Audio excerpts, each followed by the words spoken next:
வணக்கம் குழந்தைகளே. இன்னைக்கு ஒரு கரடி பத்தின கதை தான் பார்க்க போறோம். வாங்க பார்க்கலாம். ஹாய், என் பேர் பப்பு. நான் அந்த காட்டில் ரொம்ப சந்தோஷமாக இருக்கிறேன்.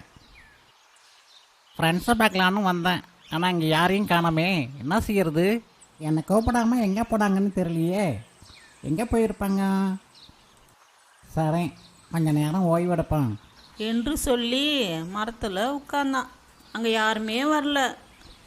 அதனால அவன் கிளம்பிட்டான். போகிற வழியில் நில்லுங்கண்ணே அப்படின்னு ஒரு சத்தம் கேட்டுச்சு. பப்பு திரும்பி பார்த்தா முயல் துள்ளி துள்ளி வந்துச்சு. என்னப்பா விஷயம் அப்படின்னு பப்பு கேட்டான்.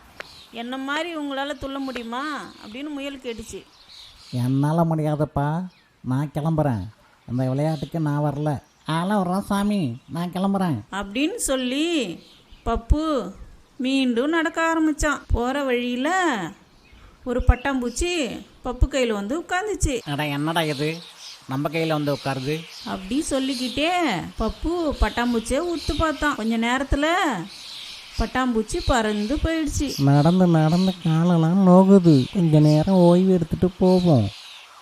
எனக்கு என்ன பார்த்தா ரொம்ப பசிக்குது. ஏதாவது கிடைக்குமா? தேடி பார்ப்போம். இந்த பக்கம் தேடியாச்சு, அந்த பக்கம் போய் தேடி பார்ப்போம் அப்படின்னு நடந்து போயிட்டு இருக்கும்போது வழியில் ஒரு தேனாடை கிடச்சிது. சரி, நம்ம சாப்பிட்லாம். இது ரொம்ப சுவையாக இருக்குது.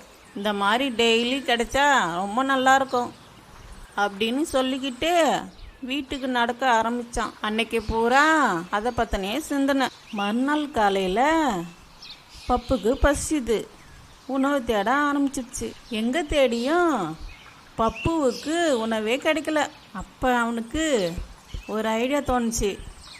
ஏன் நம்ம காட்டை விட்டு வெளில போய் தேடக்கூடாதுன்னு காட்டை விட்டு கிராமத்து பக்கம் கிளம்பிட்டான். ஆஹா, தூரத்தில் ஒரு வீடு தெரியுது, அங்கே போய் பார்ப்போம். பப்பு கிராமத்தில் உள்ள வீட்டு பக்கம் போனான். என்ன ஒரு அருமையான வாசனை, மூக்கு தொலைக்குதே. அங்கே விவசாய மனைவி சமையல் செஞ்சுட்டு இருந்தா.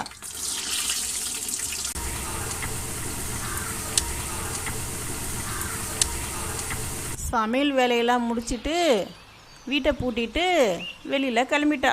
அந்த நேரம் பார்த்து பப்பு வீட்டுக்கு வந்தான். வீட்டுக்கு வந்து யோசிக்கிறான். நைஸாக கதவை திறந்து உள்ளே போயிட்டான்.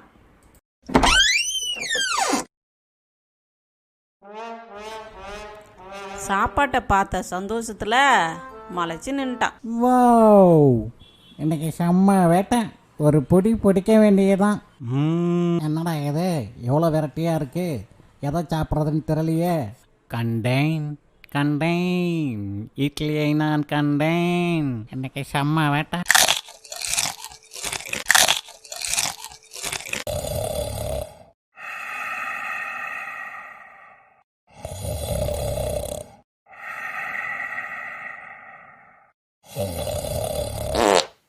யாரா அந்த தூக்கத்தை டிஸ்டர்ப் பண்ணுறது?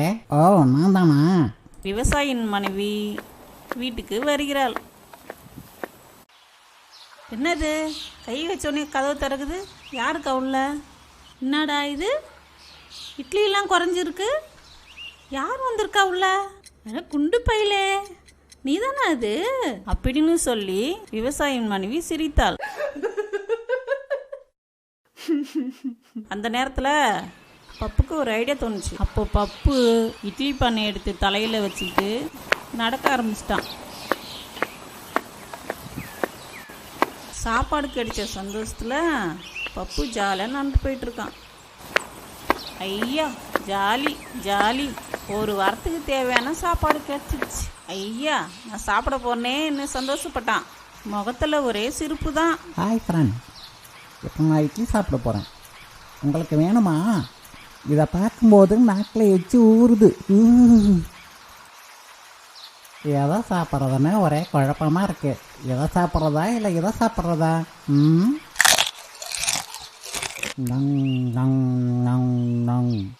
சில நாட்கள் கழித்து மீண்டும் பப்பு ஊருக்குள்ளே போனான். மறுபடியும் அந்த வீட்டு ஜன்னல் ஓரம் போய் நின்றுட்டு இருந்தான். விவசாயியின் மனைவி பப்புவை பார்த்து விட்டாள். பிறகு விரட்டி பிடிக்க ஆரம்பித்தாள். டேய் குண்டு பயலே, நில்றா, ஓடாத ப்ளீஸ் ஆண்டி, என்னை விட்டுருங்க, என்னை விட்டுருங்க என்று பப்பு கெஞ்சினான். நான் உன்னை ஒன்றும் பண்ண மாட்டேன், வா என் கூட. என்னடா கண்ணே, இந்த அம்மா குட்டியை வந்து உட்கார வச்சிருச்சு, என்ன பண்ணுறது? ஆக பண்ணி இருக்கே, இது எடுத்து சாப்பிட்லாமா? பப்பு அவசரப்படாத, நான் வந்து உனக்கு ஊட்டி விட்றேன். காட்டு, சாப்பிடு. சூப்பர் சமையல் ஆண்டி, நீங்கள் கொஞ்சம் சாப்பிடுங்க, இந்தாங்க என்று பப்பு சொன்னான். பப்பு நீ நல்லா சாப்பிடு, எனக்கு வேண்டாம். என்ன மன்னிச்சிருங்கம்மா. இனிமே திருடவே கூடாது, நல்ல பிள்ளையா நடந்துக்கணும் என்று சொன்னாள். இனிமே நான் எந்த தப்பும் செய்ய மாட்டேன், என்ன மன்னிச்சிருங்க. சரிங்க ஆண்டி, நான் வீட்டுக்கு கிளம்புறேன். பப்பு தனியாவா போற? ஆமாம் ஆண்டி, தனியாக தான் போகிறேன். ஏதாவது தேவைன்னா என்கிட்ட வந்து கேளு. சரிங்க ஆண்டி, நான் கிளம்புறேன் அப்படின்னு சொல்லி பப்பு கிளம்பிட்டான். அந்த அம்மா அவனையே பார்த்து நின்றுச்சு. அன்பு ஒரு ஆயுதம். தன் அன்பை கொண்டு அப்புவை திருத்தினாள். அப்பு திருந்தி நல்வாழ்க்கை வாழ்கிறான். கதை முற்றும். வணக்கம், நன்றி.